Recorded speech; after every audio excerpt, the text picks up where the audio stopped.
Boa noite, Cajazeiras, boa noite, Paraíba, boa noite, Brasil. Estamos iniciando mais um programa Cheque Mate.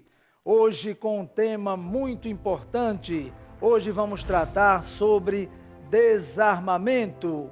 Mas antes eu quero, em primeiro lugar, agradecer a Deus por mais uma segunda-feira, por mais uma semana que está iniciando. Hoje, dia 8 de julho de 2019. Queremos desejar a todos vocês uma semana abençoada, uma semana com muita alegria, pouca violência, mais respeito entre as pessoas. E claro, agradecer obviamente a você que nos assiste assiduamente aqui na TV Diário do Sertão, no programa Cheque Mate. Muito obrigado pela sua honrosa audiência. Sempre preocupados em fazer um programa com tema relevante, com tema importante para você e toda a sua família. E hoje nós temos aqui uma bancada de peso para tratar sobre esse assunto, desarmamento. Mas o mais importante no programa de hoje é você que está nos assistindo, é você interagindo conosco, perguntando, comentando. Esse assunto é um assunto nacionalmente importante. O Brasil inteiro questiona. São opiniões divididas. De um lado, pessoas que são a favor do armamento, do outro, pessoas que são a favor do desarmamento. Claro que a gente entendemos que um programa como esse não dá para tratar de todo o assunto.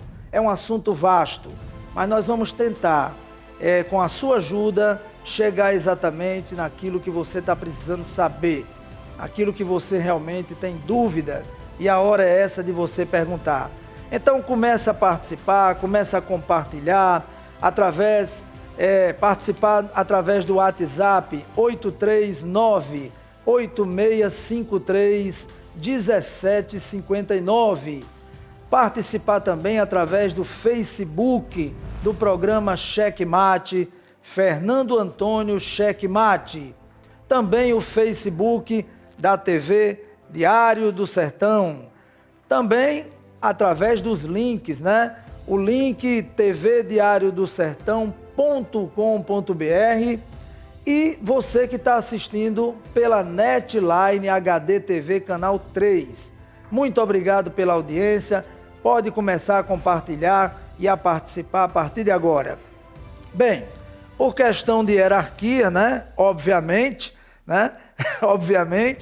vamos pedir aqui o boa noite do Major Nicolau Terceiro, comandante do 6º BPM, aqui da cidade de Cajazeiras, aqui da região.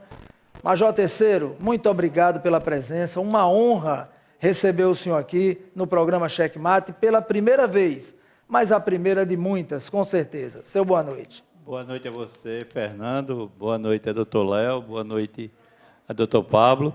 Eu que lhe agradeço o convite, até porque nesse momento a gente chega na casa dos cidadãos de bem e passa essa mensagem de paz.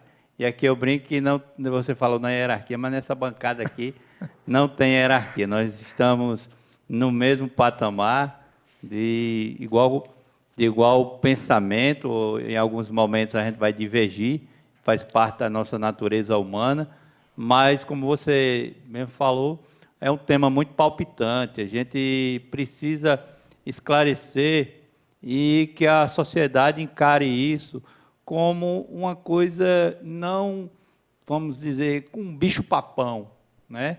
Que a sociedade encare com natureza. O cidadão, ele tem direito a se defender. E aí, como é que ele vai se defender? Se ele não pode se defender, como é que o Estado pode fazer?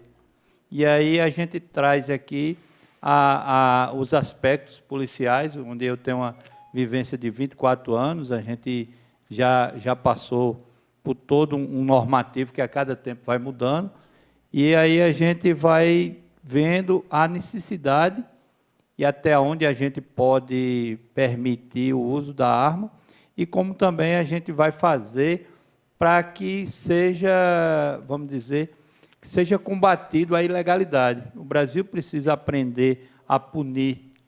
Oi, Fernando, nós temos dificuldade de punir, doutor Léo. A gente não sabe ainda punir, eu acho que a gente tem uma experiência muito frágil na punição. E quando a gente consegue punir, a gente, doutor Pablo, a gente leva para presídios que merecem ser revistos. Eu vejo que a gente precisa ver a questão do trabalho. Ociosidade faz com que essas pessoas, em vez de melhorar, piorem. Continua, em vez de se voltar para a sociedade com a melhor situação, ele volta pior do que entrou. Então, quando a gente não consegue punir e quando pune mal. Então, a gente precisa discutir essa situação. O Brasil precisa rever isso aí. E uma das maneiras que a gente pode começar é ver a questão da arma, que hoje o governo abriu essa possibilidade novamente da sociedade ela colocar se o cidadão de bem tem ou não tem capacidade de ter uma arma.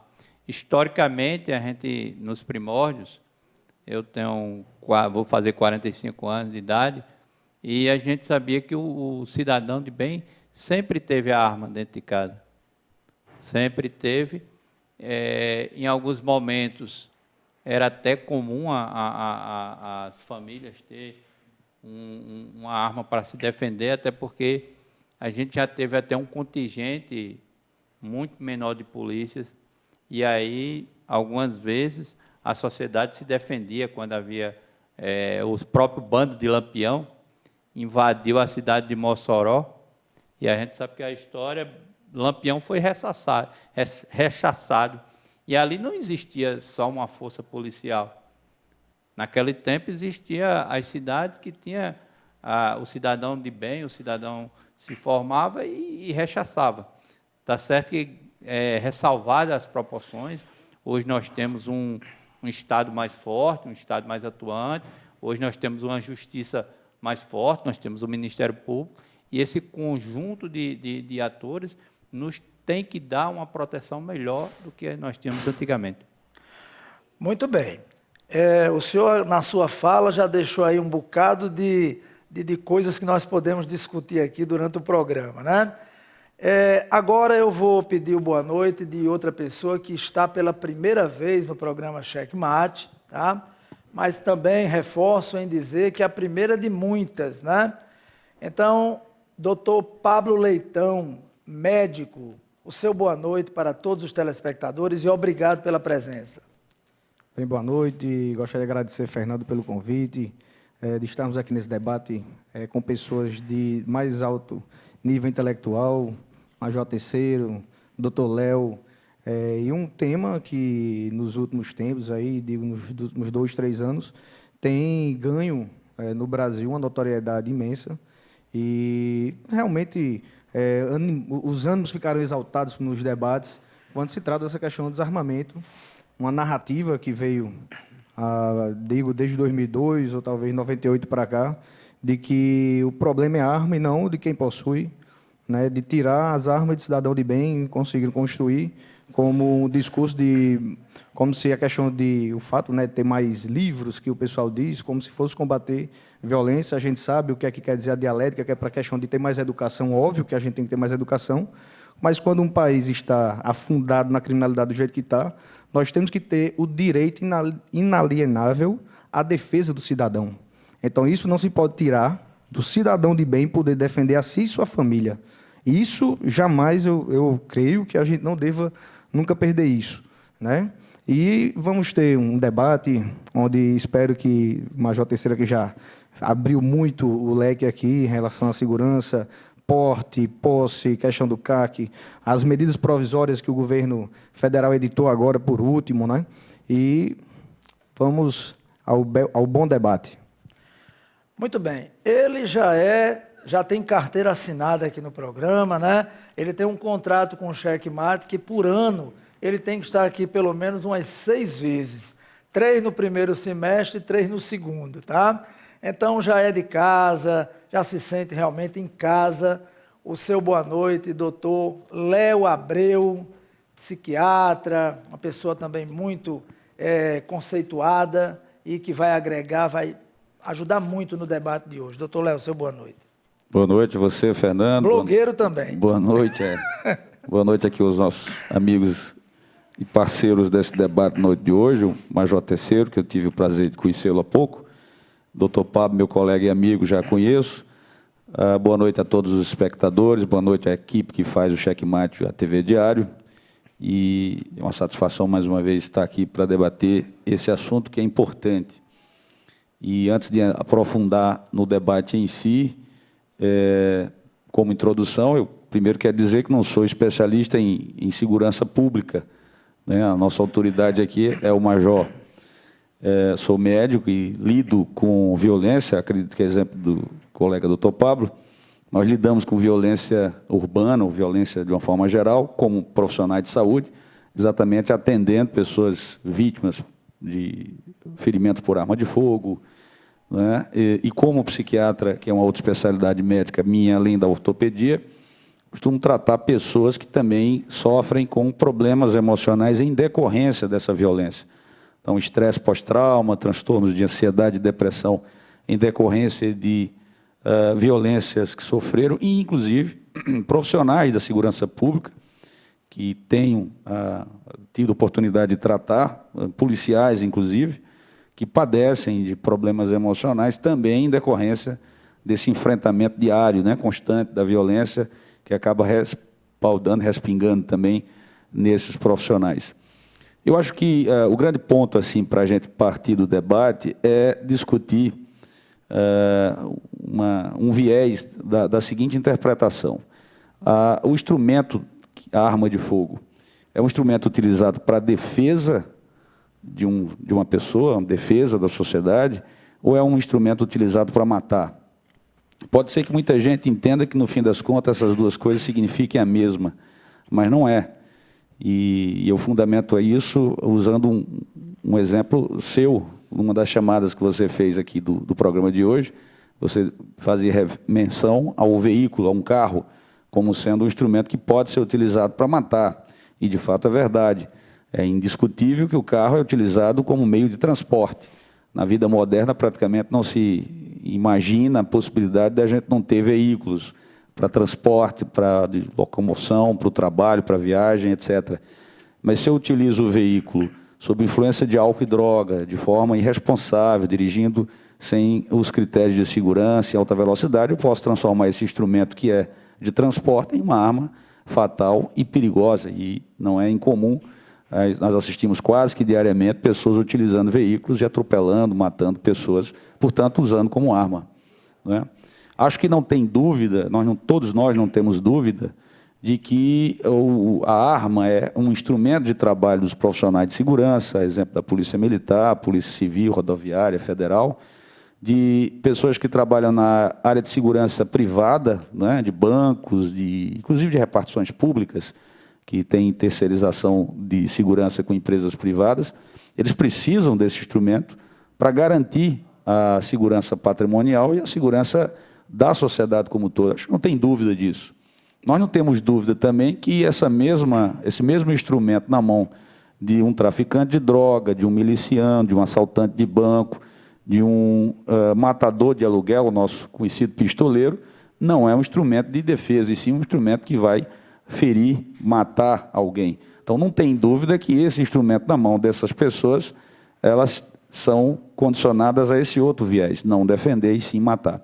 A dúvida que fica é exatamente o seguinte: bom, mas no cidadão comum, no cidadão civil, que não é operador de segurança pública, mas também não é bandido, será que se esse cidadão comum, tendo acesso à arma de fogo, essa arma de fogo vai passar a ser um instrumento de defesa ou de morte? Nós vamos ter indicadores que mostram o aumento da violência urbana a partir do acesso à população civil, o famoso cidadão de bem, todos nós aqui. Vai haver incrementos nas taxas de homicídios em a população civil, tendo acesso à arma de fogo? Eu acho que essa é a dúvida de todo mundo, né? E é em cima disso que eu, pessoalmente, trouxe alguns dados exatamente para colocar para o debate.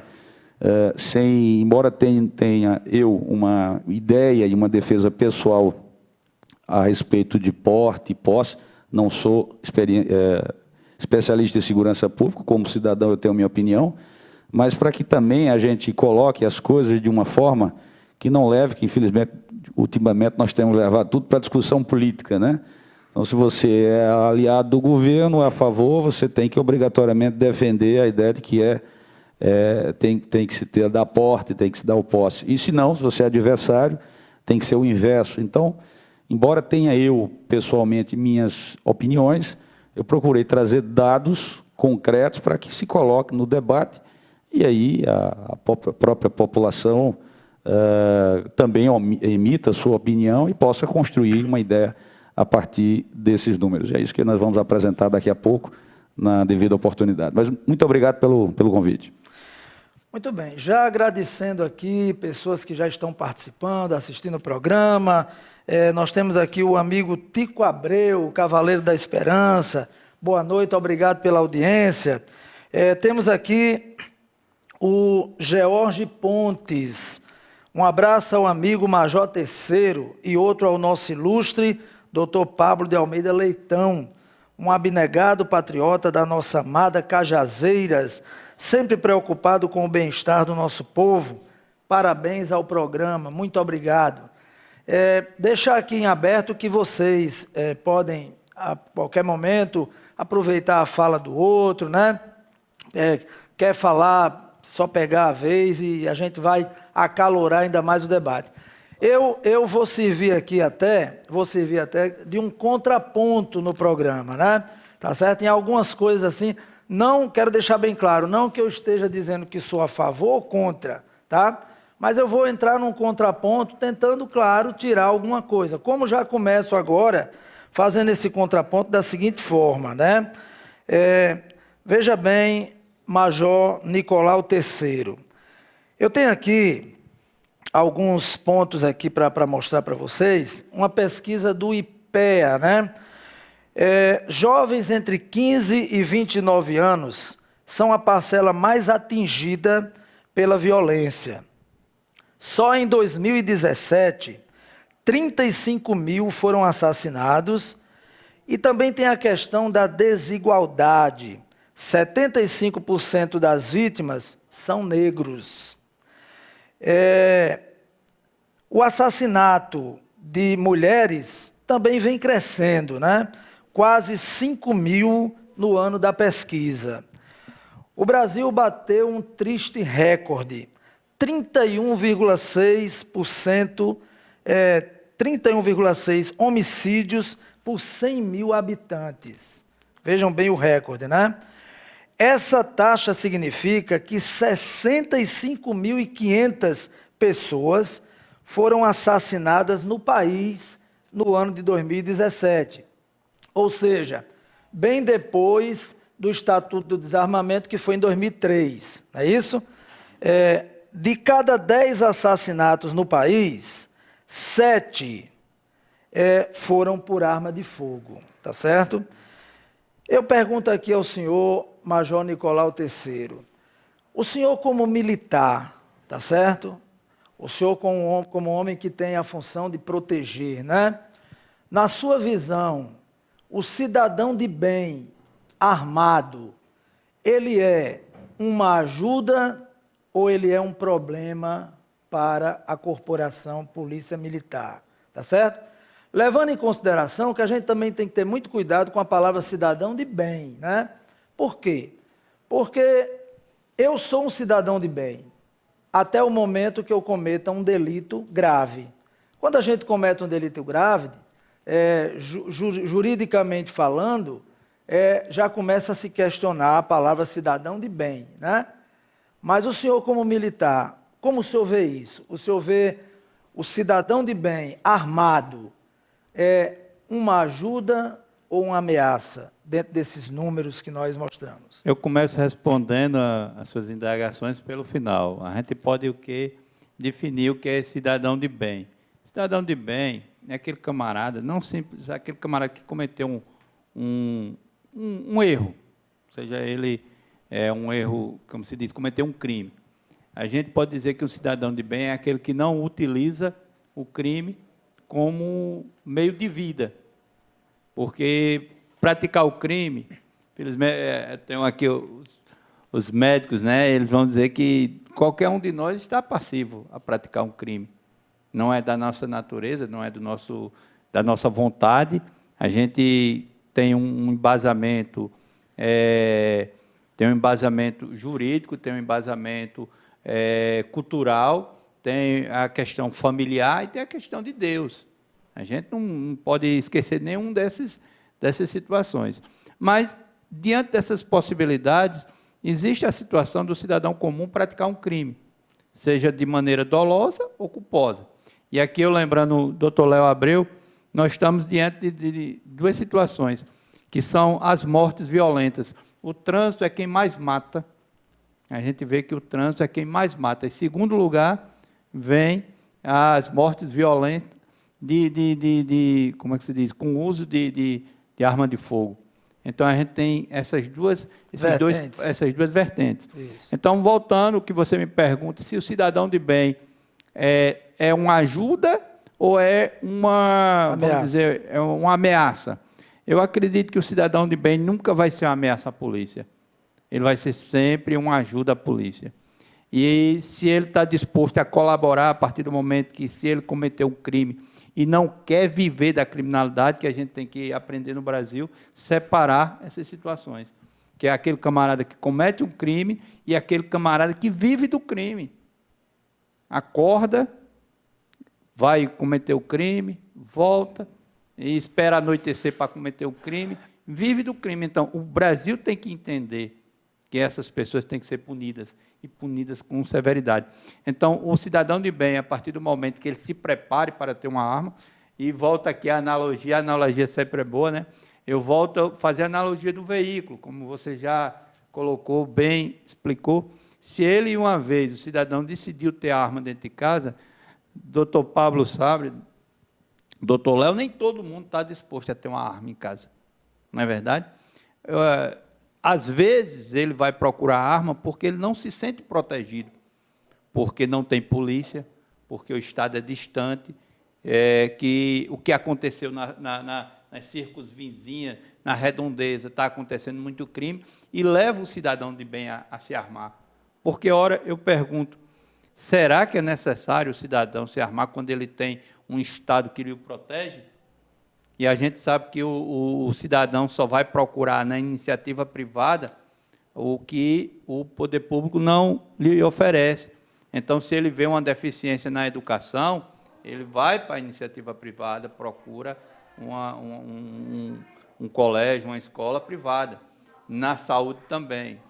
Ele vê a dificuldade do Estado de prover saúde, aí ele procura um médico particular, ele procura as clínicas, ele procura os planos de saúde, e aí a gente chega na segurança, que é o pilar.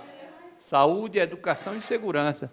Então, segurança não é uma coisa fácil de se fazer, não é vamos dizer, eu digo que não é 2 mais 2, não são 4 na segurança, porque nós trabalhamos com gente, nós trabalhamos com pessoas, e aí o que acontece? O cidadão de bem, quando vê a ausência do Estado, ele diz: a solução é eu me defender, né? E aí o doutor Léo falou que a finalidade da arma não é ser utilizada para ofender, e sim para se defender. A gente tem essa situação. Então, o cidadão de bem, ele, uma vez decidido a ter a arma, ele tem que procurar os meios, até porque hoje é muito simples. A gente compra um simples smartphone, a gente não sabe usar o smartphone, vai lá ler o manual. E uma arma que tira uma vida de uma pessoa? Será que não é interessante, antes disso, a gente fazer um treinamento, depois daquele treinamento, você pegar um certificado, com base nesse certificado, você está apto a adquirir uma arma? Então, o cidadão de bem, seguindo todas essas regras, ele vai ser uma ajuda. Até porque, vamos dizer, ele não vai fazer daquela arma, ele não vai fazer um instrumento vamos dizer, um instrumento de trabalho, e sim um instrumento que, se ele precisar, porque muitas vezes ele tem que imaginar quando ele vai usar, até porque o bandido, ele se utiliza mais da questão da surpresa. E será que nessa hora a gente está preparado a se defender, a enfrentar Doutor Pois Pablo. Pergunta inteligentíssima, e eu vou complementar também junto com a fala de Léo. Essa pergunta ela está muito em volta da narrativa vou repetir essa palavra, da narrativa que vem da questão dos números de mortes violentas e da questão de arma de fogo. Eu complementaria o que Léo introduziu, da questão do que é arma. A arma, para mim, é tudo aquilo que se propõe a pessoa utilizar para desferir como é que eu posso dizer, uma violência a uma pessoa. Seja arma de fogo, arma branca, faca, seja automóvel, seja uma picareta, seja uma foice. A gente que lida, pelo menos lida no SAMU, a gente lida com todo tipo de violência, não só para arma de fogo. Seja até um microfone desse que o senhor tem na mão. Microfone, exato. Então, dependendo da sua intenção. a narrativa da Não é arma... verdade? Exato. A narrativa da arma de Dependendo da intenção, fogo... é uma arma. pedras. Exato. Pedras Mas o que eu estou querendo dizer, a narrativa da arma de fogo é uma forma que isso aí tem outras coisas, né, teóricas por trás, podem dizer, a questão de desarmar uma população, e você faz com que a população fique completamente dependente do Estado. Né? Nós sabemos que o Estado não é onipresente, ele não pode estar em todos os locais para coibir o crime, seria a perfeição. Eu acho que, para isso, nós teríamos que contratar no Estado da Paraíba cerca de mais de 18 mil policiais para que pudesse ter um policial em cada esquina, praticamente, para prevenir. Óbvio que tem outras medidas quanto à questão de inteligência, mas eu estou querendo falar a questão da arma de fogo. Foi criado esse discurso de dizer que a culpa é da arma. Não, a culpa é de quem porta. Não importa o meio, você, quando quer matar alguém, vai ser com arma de fogo, vai ser com faca, vai ser com foice, vai ser com pedra, vai ser com carro, vai ser qualquer outra coisa. E a questão de você ter dito aí dos dados da questão dos negros, porque são jovens, negros, isso aí é um discurso que não é só... Aí não pode generalizar, dizer que todo negro é bandido, é quem morre.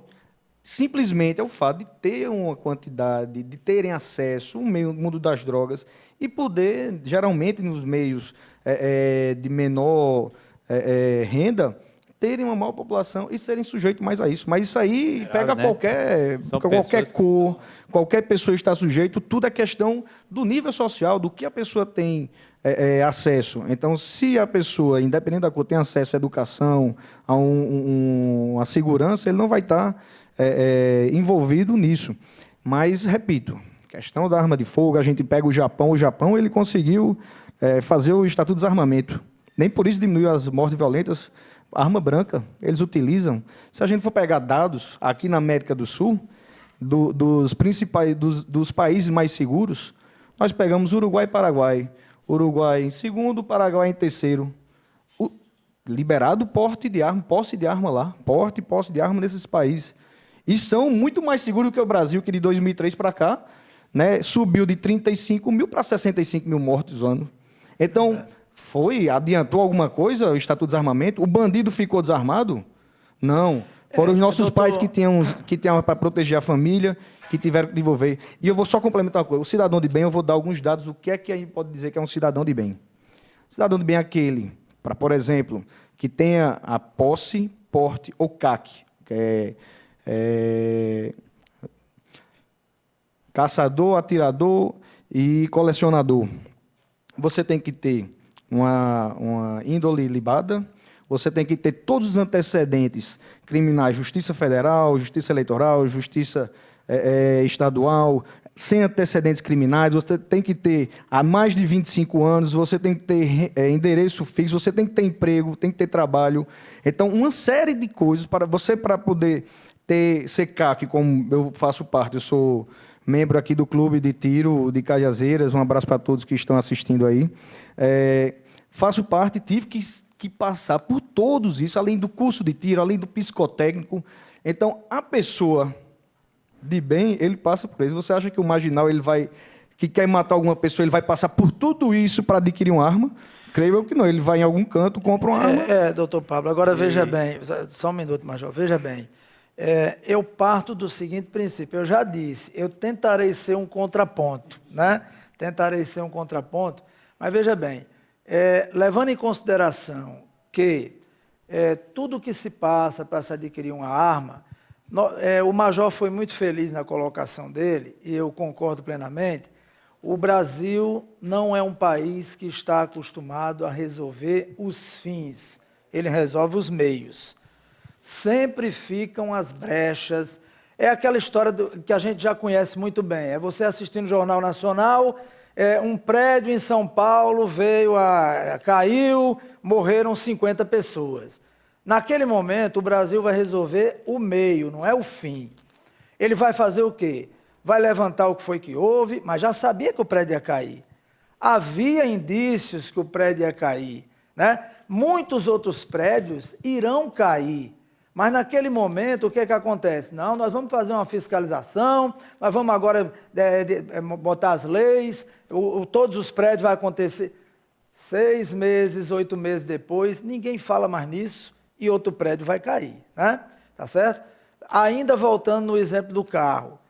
Poxa, quantas pessoas de bem fazem todos os testes necessários, autoescola, psicoteste, visão, para ter uma carteira de motorista. Mas, quando se pensa num país que a gente vive, que precisa, Major, precisa não só de uma reforma da Previdência, mas de uma reforma política, mais de uma reforma prisional, mais de uma reforma no Código Penal. Tem gente aí que é cidadão de bem, mas o cara, quando ingere o álcool, né? Quando ele bebe, ele tem o Código Penal no bolso dele, um bom advogado. Aí ele diz assim, rapaz, se eu matar aquele cara agora e livrar o flagrante, eu apareço 48 horas depois, chego com o meu advogado, me apresento, fico em liberdade, mas matei, né? Então, esse é o país que a gente vive. É um assunto muito complexo, e quando a gente toca no assunto desarmamento, quer queira ou não, mexe com muitas coisas, né? É como eu disse, é um assunto amplo. Agora, Léo, antes de você falar, eu tenho um vídeo aqui de uma pessoa que ele é totalmente a favor, certo, do desarmamento, né? Ele não é a favor de armamento. Ele não pôde vir ao programa, eu convidei, ele por motivos particulares não veio. Aliás, quero mandar um abraço também para o promotor, né? O promotor doutor Leandro Xerez, que também iria estar aqui conosco, mas por motivos particulares não pôde vir. E esse outro que não pôde vir, mas mandou o vídeo. Eu gostaria que vocês ouvissem o que ele tem a dizer. Aí, Léo, depois você pode até aproveitar, já falar sobre o que ele vai falar agora e já entrar aproveitando a fala. Irlânio Cavalcante mandou esse vídeo para o programa. Solta aí, por favor. Minha saudação a você, meu caro Fernando Antônio e toda a equipe do programa Cheque Mate e aos debatedores aí presentes no estúdio da TV Diário. Também representado nas pessoas do comandante do 6º BPM, terceiro, Dr. Léo Abreu, Dr. Pablo Leitão e principalmente aos telespectadores. Antes de mais nada, quero agradecer o convite para estar aí nessa bancada, né, para discutir um assunto tão polêmico como é a questão do desarmamento. Infelizmente, por já estar comprometido nessa data, não pude participar de forma presencial, mas prometi gravar esse vídeo e assim contribuir com a discussão. Dizer que esse não é o primeiro programa do Cheque Mate a tratar do assunto e eu vou me posicionar da mesma forma, ou seja, mantendo minha posição contrária à política do governo de armar a população. Em pesquisa realizada ano passado pela Datafolha, onde a maioria dos brasileiros já demonstravam ser contra o direito de um cidadão se armar por essa condição representar ameaça à vida de outras pessoas. E isso tem razão de ser, né? Pois o Brasil, como se sabe, é o país que mais mata por armas de fogo em todo o mundo, algo equivalente à população de 4 cidades do porte do município de Cajazeiras, ou seja, 250 mil pessoas por ano. Uma outra pesquisa bem recente, agora em junho, né? Portanto, mês passado, pelo IBOPE, aponta que a maioria da população, ou seja, 61%, são contra a posse de armas e o Estatuto do Desarmamento tem sido assim uma grande conquista, né? Um instrumento importantíssimo na proteção da vida, que é o bem maior do ser humano. Então, desconstruir esse estatuto é um retrocesso incomensurável, pois muito foi investido dele, muito dinheiro público foi utilizado para indenizar aqueles que de forma voluntária resolveram entregar suas armas, além das campanhas de conscientização. É preciso dizer aqui que o compromisso desse governo, apesar de ter sido uma das bandeiras de campanha, nunca foi melhorar a segurança, até porque após 6 meses de governo não vimos até então nenhum projeto nesse sentido. Prova disso é que o aceno negativo da CCJ, do Congresso, para as pretensões do presidente, né, foi assim negado, fazendo prevalecer, portanto, a vontade da maioria que entende que mais armas não significa mais segurança. Então, esse afã de armar a população visa somente atender seu compromisso obscuro com fabricantes de armas que financiaram a sua campanha. Nada além disso. O Brasil deveria estar preocupado com as nossas fronteiras, onde passa toneladas de armas contrabandeadas, armando e municiando bandidos. Por outro lado, o nosso povo não tem, por assim dizer, uma educação necessária, preparo técnico ou emocional para lidar com armas e muito menos com o efeito surpresa do meliante. Então seria, a meu ver, um massacre contra o cidadão esse tipo de confronto. Eu concluo dizendo que é pacífico, que o país precisa, na verdade, de mais livros e menos armas. Somente com educação alcançaremos o objetivo de todo o país decente. Sem esse viés, ordem e progresso ficaria tão somente em uma frase fria estampada na bandeira nacional. É isso aí, eu espero ter contribuído para o debate. Deixo aqui meu abraço e meu agradecimento a todos. Muito obrigado. Muito bem, então aí está Irlânio Cavalcante, um grande abraço, muito obrigado aí pela participação. Doutor Léo Abreu, o que o senhor pode falar a respeito do que Irlânio falou e também aproveitando a fala dos colegas, né? Isso, cumprimentar Irlânio, já tive com ele em outros debates.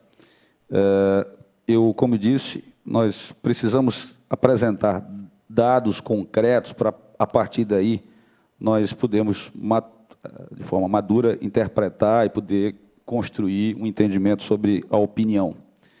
Veja bem, eu pesquisei pelo menos 3 instituições internacionais que estudam violência no mundo, uma americana e 2 europeias. Os dados das 3 não houve, do ponto de vista estatístico, diferença significativa. Para não ficar cansativo de trazer 3 pesquisas com as informações e uma quantidade de número enorme, ia cansar e perdermos tempo. Então, eu escolhi uma delas, é uma empresa, é uma ONG suíça, de Genebra, a ONG Small Arms Survey, que é pesquisa de armas de fogo, né, de pequenas armas. Esse estudo foi divulgado em junho de 2018, e eu escolhi ele exatamente porque ela publica esses estudos de forma periódica. Foi publicado em 2007 e foi publicado agora em 2018, um ano atrás, né? Se refere a dados de 2017. O estudo é o Estimating Global Civilian Held Firearm Numbers, ou seja, estimativa global do número de armas de fogo acessíveis à população civil. Porque, como eu disse no início, a discussão não é se o bandido deve andar armado. Claro que não, porque ele usa para matar. E que o policial precisa andar armado, sim, porque ele usa a arma para defender. A dúvida é, vai aumentar a violência em um cidadão comum, civil, tendo acesso à arma de fogo, sim ou não? É esse o estudo. Então, veja bem, dos 25 países mais armados no mundo, em números absolutos, os Estados Unidos está disparadamente em primeiro lugar. São 400 milhões de armas nos Estados Unidos. Nesse mesmo estudo de 2007, portanto, 10 anos antes, o número de armas dos Estados Unidos eram 275 milhões. Então, ou seja, em 10 anos aumentou 125 milhões de armas nos Estados Unidos. A população lá em 2017 era de 327 milhões de pessoas. Então, ou seja, dá mais do que uma arma por pessoa. 327 milhões de habitantes, 400 milhões de armas, né? O Brasil, nesse estudo, ocupa o 6º lugar. Mas aí essa mesma ONG coloca 2 asteriscos enormes lá no Brasil. O que significa isso? É um valor estimado. Como nos Estados Unidos as armas são registradas, eles têm valores reais. No Brasil é uma estimativa porque a quantidade de armas ilegais que entram às fronteiras e tal, então não é presumido. O Brasil pode estar, inclusive, num ranking pior, em quinto, em quarto, em terceiro, mas é uma estimativa, né? Bom, o que acontece? Então, comparando os dados de violência. Nos Estados Unidos, o número de homicídios lá é de 5 homicídios por cada 100 mil habitantes por ano.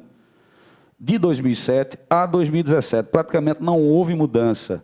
Tinha ano que subia, tinha ano que descia. Então, uma por outra, ficou 5 homicídios a cada 100 mil habitantes por ano. Então, ou seja, aumentou 125 milhões de armas nos Estados Unidos e a quantidade de homicídio permaneceu a mesma.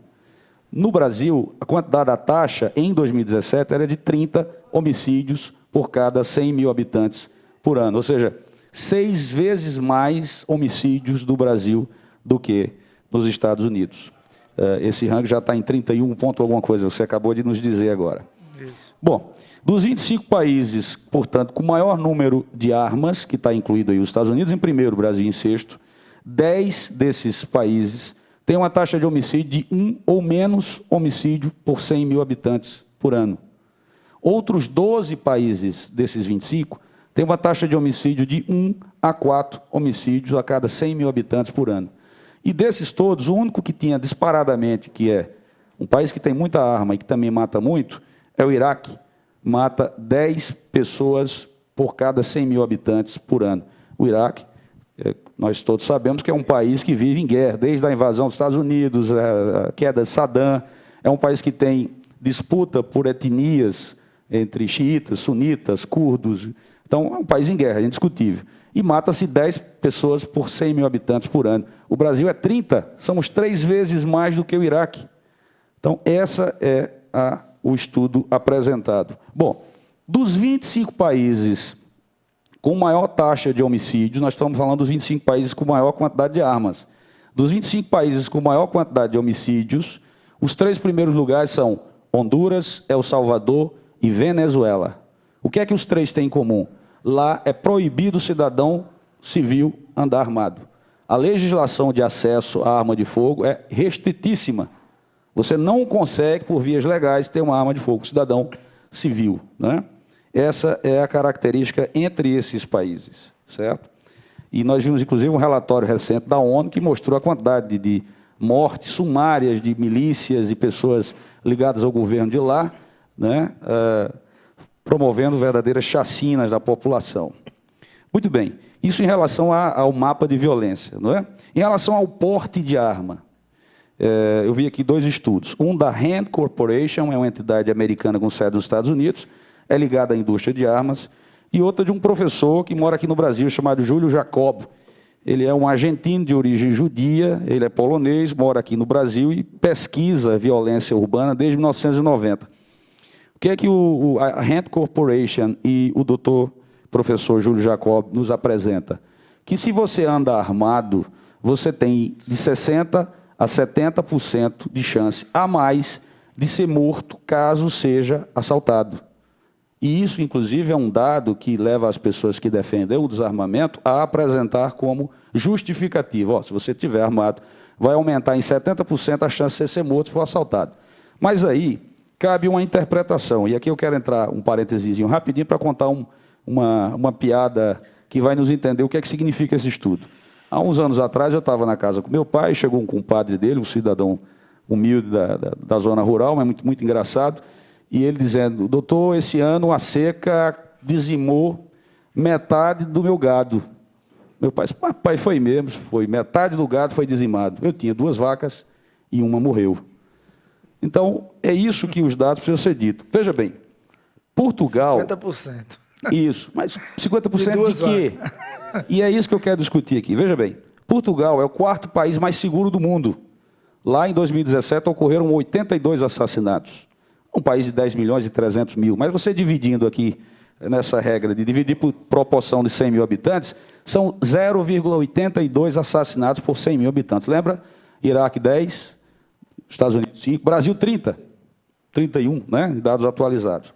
Muito bem, o que é que acontece? Em Portugal, se você estiver armado e sair à rua, a chance de você ser assaltado é 0. Vamos comparar aqui com São Paulo no mesmo ano, em 2017. Outro estudo. o estudo do FBSP, o major aqui deve conhecer, Fórum Brasileiro de Segurança Pública. Em 2017, foram 371 policiais mortos, sendo que desses, 290, ou seja, 80%, estava de folga, eles não estavam em serviço. Outro dado, 300 mil assaltos a mão armadas aconteceram no estado de São Paulo no ano de 2017. Então, se nós aplicarmos o estudo ou a pesquisa da Rand Corporation do professor Jacob, em que fala que se você estiver armado, você tem 70% de chance de ser morto, mas aonde? Em Portugal, a chance de ser morto continua sendo 70%, mas a chance de ser assaltado é zero. Já em São Paulo, a possibilidade de você ser assaltado é bem maior. E esse estudo com policiais militares mostra que 80% deles estavam de folga e foram mortos. Mesmo eles que são profissionais da segurança pública e que têm destreza e habilidade para andar com arma. Eu só queria uma parte aí, lembrando que a maioria dos casos onde o policial é assassinado de folga, é que o policial ele faz o primeiro revide. Ele reage e esquece que o bandido, como o nome próprio vem dizer, ele age em bando. E o que acontece? Ele revida aquela agressão que ele está vendo, e o bandido, o colega, o parceiro, o meliante, que age em bando, termina tirando a vida desse policial. Porque ele está de folga, como eu disse, o primeiro combate dele é com aquele que ele está vendo. E existe um segundo que está dando proteção a esse bandido. Porque eles nunca agem só. O bandido, o próprio nome dele é bando, vem de bando. Aí esse segundo elemento, ou terceiro elemento, que dá proteção, é que tira que tira a vida do policial, muitas vezes, como o doutor já disse, nessas situações onde ele está de folga. Tem alguns casos que a gente pode acontecer aí, que a gente pode lembrar que muitos policiais, em alguns casos, no Brasil afora, complementam as suas rendas com um extra, e o extra de maneira até que nossa corporação não permite, mas que, infelizmente, é uma realidade. A gente não permite, mas não tem como chegar e punir. Os casos que chegam a nosso conhecimento, a gente termina punindo. Mas é um caso que acontece em todo o Brasil. Major Terceiro, aproveitando a fala do senhor aí, né, eu quero mandar, inclusive, um abraço a todos os policiais militares, né, não apenas aqui de Cajazeiras, mas do Brasil inteiro, tá certo? Homens valorosos que estão aí, dispostos, né, a dar a sua própria vida em proteção em favor do outro, tá certo? Então, realmente, isso aí, eu quero aqui parabenizar a todos, aproveitando a sua presença aqui, e também aproveitando a sua fala, em perguntar o seguinte, olhando para a câmera, olhando para o Brasil, né, me responda, qual a sensação de vocês, né, em ver um meliante, um elemento que vocês acabaram de prender, né, que o cara está ali, tudo provado realmente, que ele fez aquilo, e no nosso Código Penal, na nossa Constituição, enfim, em tudo que existe, vocês se deparar logo depois com esse cara nas ruas de novo, é um verdadeiro trabalho de enxugar gelo. Essa é que é a verdade. Qual a sensação de vocês no momento desse, né? Porque eu acho que isso aí é o cotidiano. É prender o cara e pouco tempo depois o cara está na rua de novo. Como é isso? A sensação é horrível. Uma das piores que a gente, como ser humano, a gente, como o doutor aqui, acaba de fazer uma cirurgia e torce que o paciente recupere sua saúde. No outro dia ele sabe que o paciente veio a óbito. Então a gente também sente vamos dizer, a pior situação que a gente sabe. Agora, como eu disse a você no início do programa, o Brasil precisa aprender a punir aquelas pessoas que vivem do crime. A gente tem um caso bem emblemático, foi aquele brasileiro que levou droga para um país onde lá a pena era capital. E não teve. Eu acredito que esse exemplo que ele passou lá Eu acredito que nenhum brasileiro hoje vai fazer o mesmo ato que ele fez. Seria muita...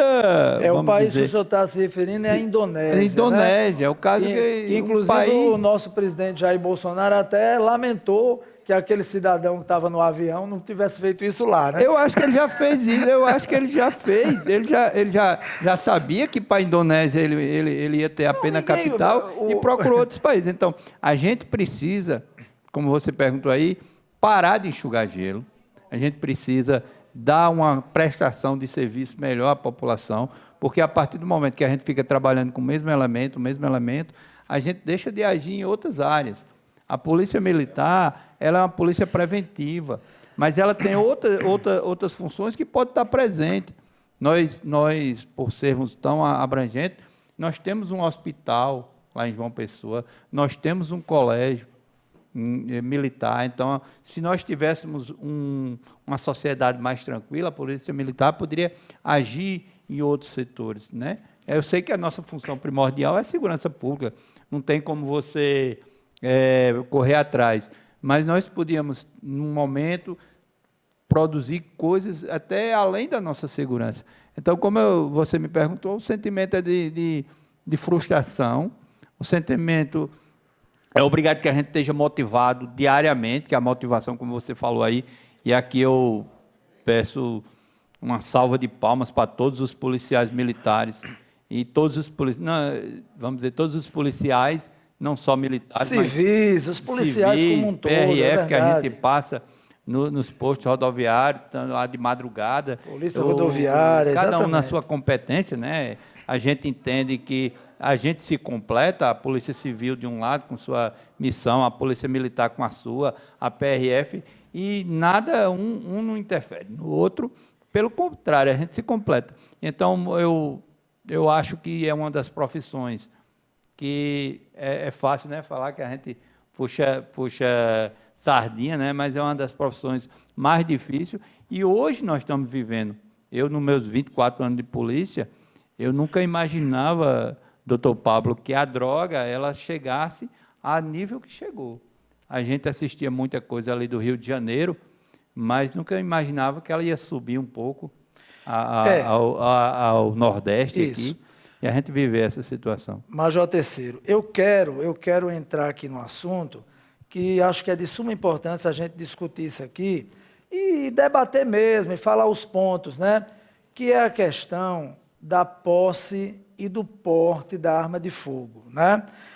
Antes disso, eu quero registrar aqui pessoas que estão assistindo o programa, muito obrigado pela audiência. Francisco Cirilo, grande terceiro, um grande homem, um brilhante militar. Irailson Lima, ele está lá em Iguatu, no Ceará. Vamos procurar tirar a arma do bandido e não fornecer, ou seja, muitas vezes é facilitado para o bandido conseguir a arma. Depois, se vocês quiserem falar alguma coisa a respeito desse comentário. Lúcia Rolim, parabenizar o doutor Pablo pela pessoa simples, zeloso e competente que ele é, um apaixonado por Cajazeiras. Daqui a pouco o doutor Pablo vai terminar sendo político. Vamos lá. Antônio Andrade, boa noite.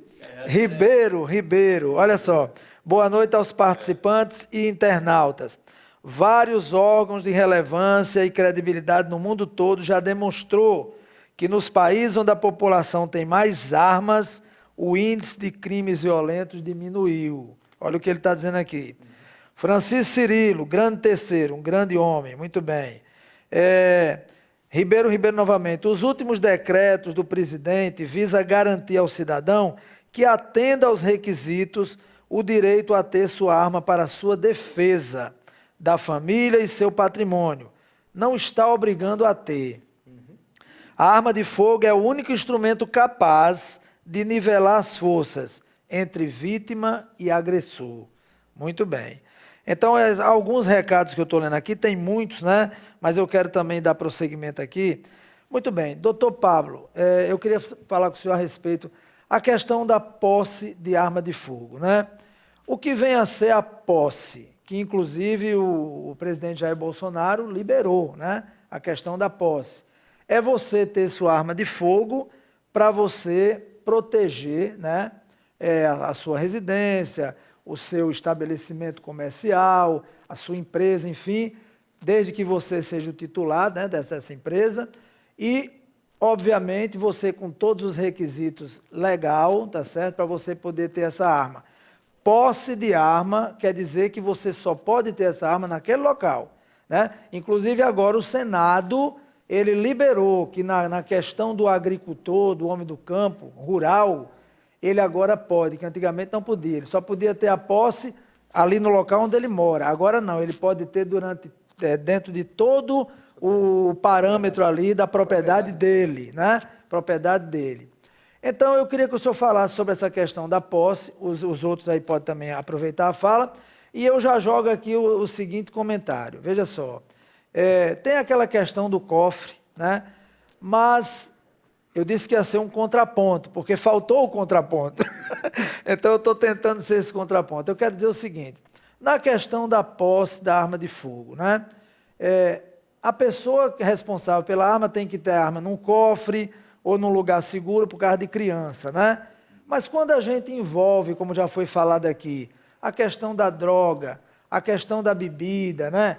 A questão exatamente da liberdade das pessoas que estão dentro da casa, isso não gera um grande perigo, essa arma lá dentro? Por favor, doutor Pablo. Bem, muito boa pergunta. A questão da posse, o governo federal não liberou agora a posse. Já há muito tempo já tinha... Eu conheço diversas pessoas que há mais de 5, 10 anos conseguiram a posse em sua casa, ter sua arma. Seguiram os requisitos, foram até a Polícia Federal em Juazeiro, passaram por testes, comprovaram o motivo de ter e tiveram. Não foi o governo federal agora. O governo federal agora apenas regulamentou alguns pontos para deixar certo, né, a questão da posse. Quanto a porte, eu estava até vendo o decreto, são mais de 21 páginas. A dificuldade para você ter o porte é imensa, né? E seria ainda mais o porte velado, não é aquele porte que você vai andar com a arma à mostra, não, é aquele porte para algumas pessoas restringido demais o âmbito que o governo federal elaborou isso daí. Então, não é para estar dando arma a todo mundo, como o pessoal está achando que ele fez isso, e é para quem quer, como o Ribeiro disse, para quem tem o desejo, para quem é habilitado, ou seja, para você ter o porte, você não vai achar, quando você fala essa questão do enfrentamento, da morte, estudinho, a pessoa vai ter um treinamento, né? Eu que sou do CAC, do Clube de Tiro aqui, nós praticamos corriqueiramente, fazemos diversos circuitos para você ter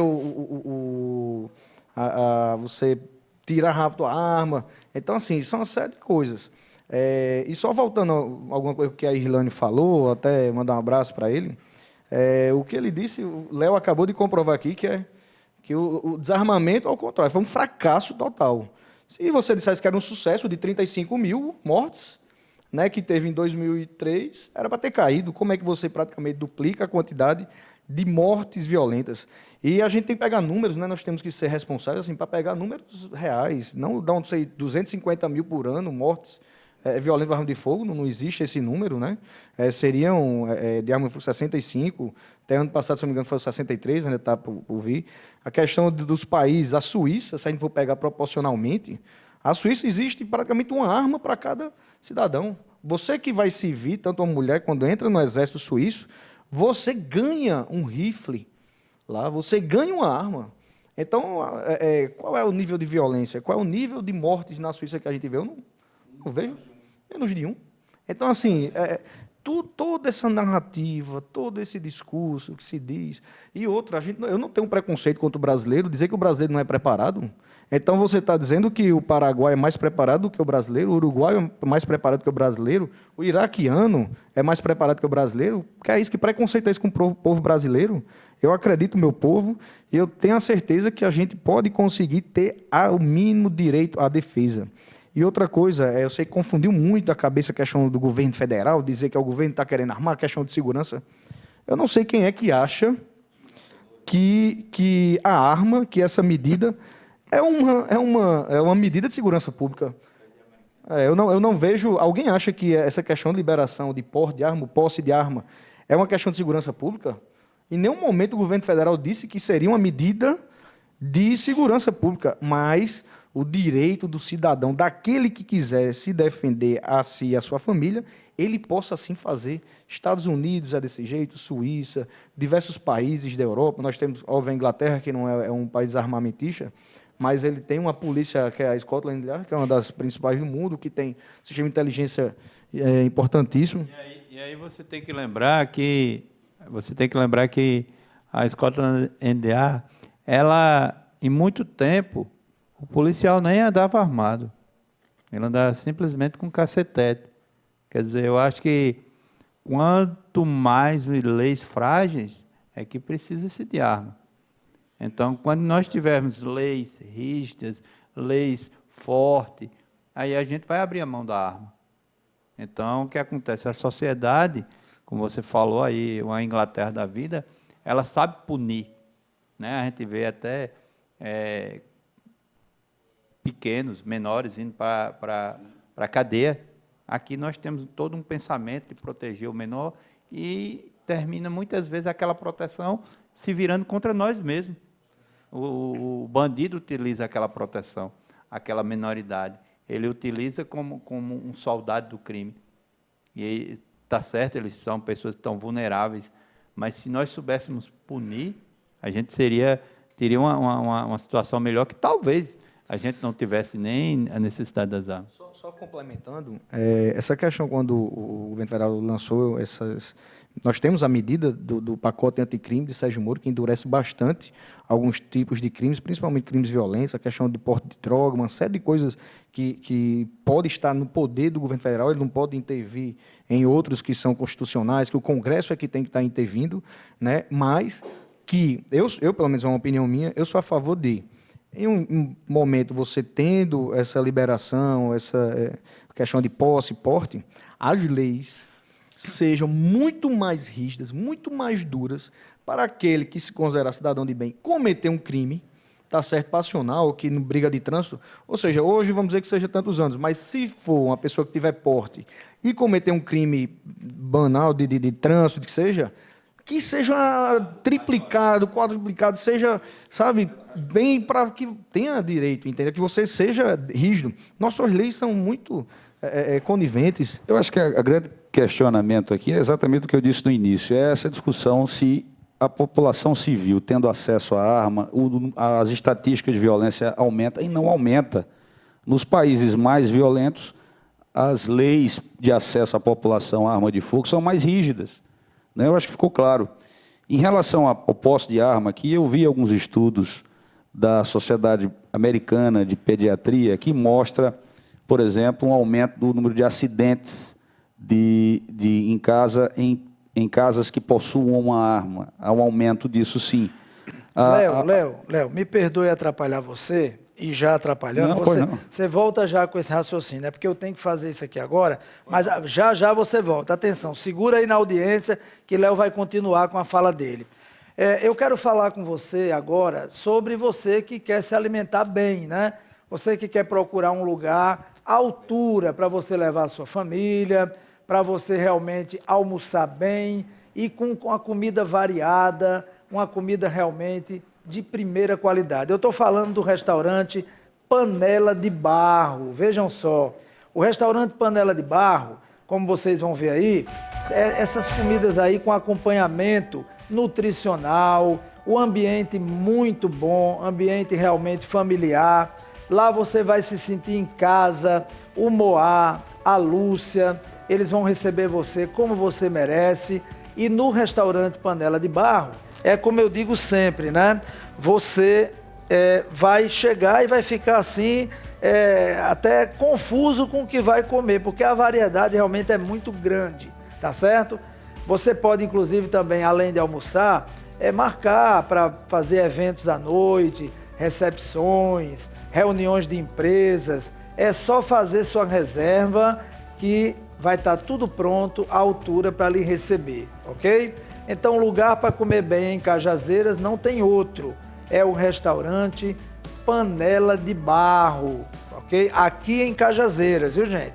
Aqui na cidade de Cajazeiras. Olha aí a reserva. Restaurante Panela de Barro, C de casa, Z de Zorro. Faça logo porque é sempre lotado, viu? Se não for com antecedência, Aí vai ficar complicado. Agora, eu quero falar sobre o Rei dos Óculos, tá?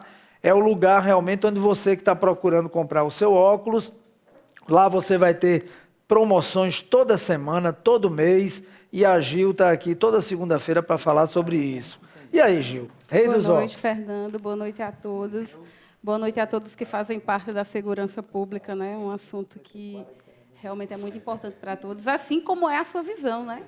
Quero começar hoje de forma diferente, agradecendo a todos que interagem conosco nas redes sociais, a todos os nossos seguidores, dizer que é muito importante para a gente escutar de vocês o feedback, escutar de vocês a satisfação que todos estão tendo com a Ótica Rei dos Óculos, e dizer que isso, Fernando, é um resultado de um trabalho feito com seriedade, de um trabalho feito, bem feito. Tudo isso se dá ao respeito que a Ótica Rei dos Óculos tem com todos. Você é nosso cliente, você sabe que nós prezamos e respeitamos todos. Por isso que nós estamos crescendo a cada dia, graças a Deus, né? E, claro, pela facilidade que o Rei dos Óculos tem com todos. Como todos sabem, né, o Rei dos Óculos é aquela ótica que tem promoção todos os dias, porque mensalmente o Rei dos Óculos prepara especialmente uma promoção para vocês. E todos já sabem, né? Tínhamos no mês passado aquela promoção de R$50, todas as armações. Essa promoção continua, é um preço promocional, todas as armações R$50. Estão perguntando no nosso Insta, @reiótica, quem não nos segue, por favor, pode nos seguir. Lá você vai ficar por dentro de tudo, todas as novidades e promoções. Estão perguntando se é qualquer armação. Eles gostam de uma armação lá nas nossas postagens e perguntam se essa também é 50. Eu quero deixar bem claro, gente, são todas as armações do Rei dos Óculos por apenas R$50. E temos um mimo a mais para você nesse mês de julho. Todos já sabem que nós dispomos de atendimento lá, de exames de vista, todas as sextas-feiras, e o nosso mimo é que você não vai pagar pelo seu exame de vista. Então, assim, você vai comprar o seu óculos por R$50, a armação, vai pagar praticamente a sua lente. Por quê? Porque o seu exame de vista você não precisou desembolsar. O Rei dos Óculos custeou isso para você. Maravilha, tá? maravilha. Então, não tem por que você não ir para o Rei dos Óculos. Pensou em óculos, pensou em ótica, lembrou, Gil gente. falando Rei dos Óculos, ótica. Gil falando e Léo já estava olhando aqui o óculos dele. Nosso já futuro pensando, cliente, olha só. Vou fazer uma visita lá. Sejam parabéns, convidados. Gil, parabéns. Todos estão convidados a conhecer a nossa loja. Muito bem, então, Rei dos Óculos. Não perca tempo, vá logo, porque vale a pena, ok?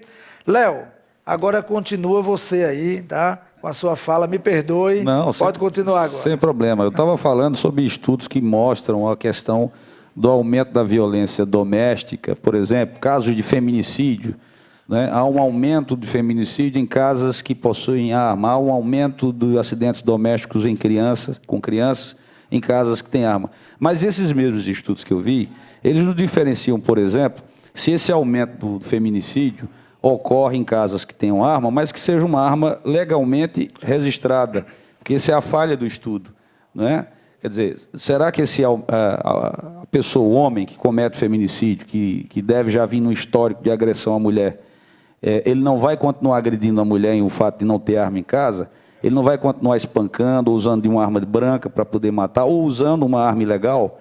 Então, esse é o questionamento do estudo, que não te separa se aquele caso do aumento de acidentes com crianças ou de feminicídio se tem relação com armas devidamente registradas. Porque, e aí assim, eu queria concluir, em cima dos dados que eu peguei, da seguinte maneira. Primeiro, os índices de homicídio não estão relacionados ao número de armas. Acho que ficou claro com o estudo. Está relacionado às políticas de desarmamento da população civil. É os dados que tem. Segundo, o porte de arma. No Brasil, pelo menos é a minha opinião, ele precisa ser bem restrito, porque como você tem uma alta possibilidade de ser assaltado da rua, você andar armado vai ter um risco de 70% de ser morto, já que o Brasil tem esse índice de segurança, de violência urbana. Então, tem que sim liberar, mas para situações onde tem a necessidade realmente declarada e que as pessoas justifiquem a necessidade do porte. No caso dos policiais, né, que até mesmo eles sofrem quando morrem não estando em serviço, mas faz parte do ofício deles, eles têm que estar à disposição da sociedade, porque é uma insalubridade, né, que eles têm uma periculosidade. Isso, exatamente. Então, aí se discutir em relação aos policiais, claro, diferenciação em relação à aposentadoria, a acréscimo salarial pela questão da periculosidade, em decorrência disso. Mas o fato é que os índices de homicídios a gente tem que discutir, o Major falou, o Pablo também, política de segurança pública e não armamento da sociedade. Não altera em nada o cidadão comum estar armado em relação à violência urbana. Altera, sim, maior investimento em inteligência, integração das polícias, aprovação do pacote anticrime. Leandro falou que nesses 6 meses o governo não apresentou nada de segurança pública. Apresentou um pacote anticrime no Congresso Nacional, na Câmara dos Deputados para discutir, né? E isso,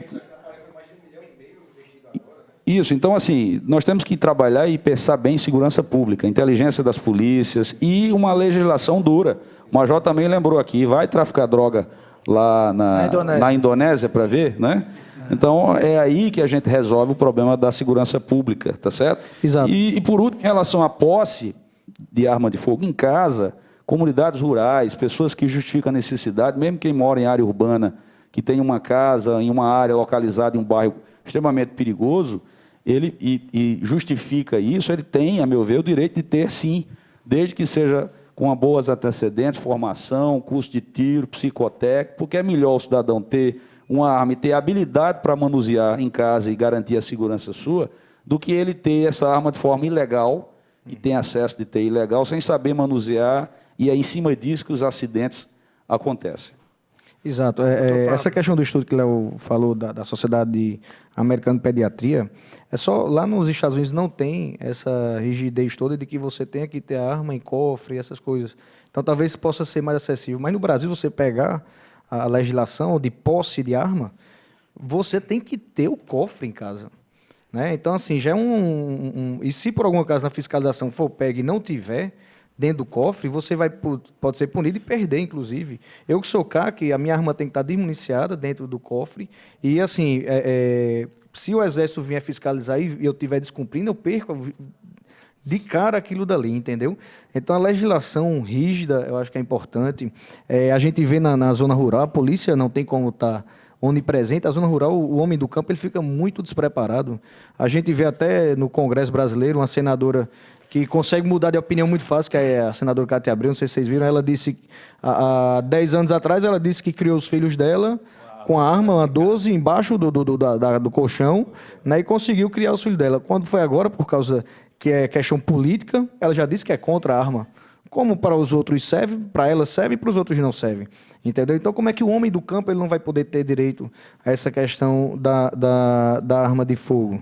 Então, assim, e as pessoas, eu vejo muito desarmamentista, né, que é a favor, que é totalmente contra as armas, mas quer que tenha alguma pessoa armada para protegê-lo. Né? A gente vê no Congresso deputados que criticaram bastante, eu sou contra as armas, não tem que ter, mas pediram segurança armada. Eu acreditarei, né, uma opinião minha, na questão do desarmamentista, no dia que ele não precisar de proteção de ninguém armado. Então, se ele disser que não precisa, aí eu vou estar passando a confiar nisso daí. Doutor... Sim, não, aí falar. Complementando a situação, é o seguinte, existe também outros meios de se proteger. Hoje nós temos segurança eletrônica, que favorece quem não tem habilidade, porque nem todo mundo, como eu disse, nem todo mundo vai querer ter uma arma pela sua própria natureza. E aquelas pessoas que desejarem ter, elas vão passar no teste, ou vão fazer os testes, e podem ser reprovadas. A gente não está dizendo aqui que a pessoa vai fazer e vai passar. A pessoa vai fazer o curso, talvez que ele faça uma aula de tiro lá no curso, e ele não se identifique, não é isso? Então, a gente tem que simplesmente desmistificar. Isso aí não é uma coisa entre o bem e o mal, não. A arma sempre vai existir na humanidade. E seja ela qual for, como todo mundo já disse, existe a arma branca, a arma de fogo. A gente não pode fazer um cavalo de batalha sobre isso. A gente tem que ter um pouco de natureza, tem que ter calma, discutir o assunto, ver o que é bom para a sociedade, independente de governo, que o governo vai passar, seja uma hora ou outra, vai passar, os governos vão passar, e a gente tem que pensar na sociedade. Qual é o legado que a gente vai deixar para a sociedade? Se isso vai ser bom ou ruim para os nossos filhos, a pergunta é essa. Será que nós vamos vamos dar uma criação a eles? Os Estados Unidos é um país onde a gente vê lá que o acesso é livre. E, assim, se compra a arma na esquina, leva Nós não, nós já somos mais exigentes que os americanos. E essa exigência ela tem que ser do início ao fim. Não adianta simplesmente abrir essa situação de acesso e a gente esquecer de punir quem não obedece às regras. A pergunta... doutor Léo falou aqui a questão do estudo que foi feito, que aí disseram que o feminicídio aumentou. Sim, mas aquela arma ali era legal? Será que o cara tinha aquela arma? Será que ele já estava praticando um crime de não legalizar a arma dele e agora praticou um feminicídio? Então, essas situações elas têm que ser colocadas em plano e têm que ser vistas com muita tranquilidade. Como eu disse, o que será melhor para os nossos filhos? Para a segurança pública, eles têm outros patamares para trazer mais segurança. Como alguém já falou aqui, aumentar o número de policiais, ter uma justiça mais rápida. Aí, Major Terceiro, aí é onde vem uma pergunta que eu quero fazer ao senhor, né, o senhor como militar. Antes da pergunta, eu quero só registrar aqui, parabéns aos entrevistados, muito lúcidas as explanações, colocações bem sensatas, né? Nós, cidadãos de bem, temos o direito de nossa defesa, pois o Estado, infelizmente, não tem como defender a todos. Parabéns pelo programa, obrigado. Doutor Pablo, a direita CZ está acompanhando o programa, tá? Parabéns a todos. Quem está dizendo isso aqui é Moab Abreu, viu? Agradecer também ao doutor Leandro Xerez, que está na audiência, assistindo o programa. Luiz Júnior, né? Está assistindo o programa, meu amigo Luiz Júnior, obrigado pela audiência. O que eu quero falar para o senhor é o seguinte, Major Terceiro. Interessante algo que eu me preparando para o programa, eu me deparei com essa situação. É bom até como utilidade pública para quem está assistindo, né? Eu não sabia disso, mas vejam só. O cidadão que tem a posse de arma, mas ele não tem o porte de arma, certo? Ele tem a posse. E, interessante, se ele sair da casa dele com a arma descarregada, tá certo? Se ele sair, mesmo sem a arma, mas com a munição, e ele for pego, é crime. Alguém quer falar sobre isso? Bem, está justamente numa da medida provisória da questão da posse. Para você ter a guia de trânsito, é só de uma questão específica. Você dá o local que você comprou para aquela sua residência que você habilitou, ou seja, se é sua casa, se é o seu trabalho, se é sua casa na zona rural. Então, você não pode estar andando com aquela arma de local para local. Você só tem aquele direito. E para você poder remover, mudar de local, você tem que ir novamente, mudar o seu domicílio para que você possa estar... Então, você está fazendo um crime, é isso. Você tem a posse para defender o seu bem, defender seu território. Não é para você estar... Os Estados Unidos é diferente... Mas eu estou me referindo, doutor Pablo, ao seguinte. Eu tenho a posse da arma, certo? E eu vou sair... Mas eu digo assim, não, eu vou levar, mas eu vou tirar as balas. Não, né? não, aí você já está mudando então de posse para porte, né? Sim. Isso. Na rua, se for pego, é crime, correto? É crime. Você deixa de sair... Você deixa de ser posse. Munição. Deixa de ser posse, passa a ser porte. Você está portando em via pública, em outro local. Agora vem a pergunta... Só um minuto, por favor. Agora vem só a pergunta que eu dei esse caminho aqui para a gente chegar onde eu quero. Aí eu pergunto aqui agora ao Major Terceiro. Major Terceiro, o senhor como militar, o checkmate é assim, eu lhe pergunto, certo? O senhor como militar, eu lhe pergunto o seguinte, a partir do momento que o cidadão tem uma posse, mas não tem o porte, né?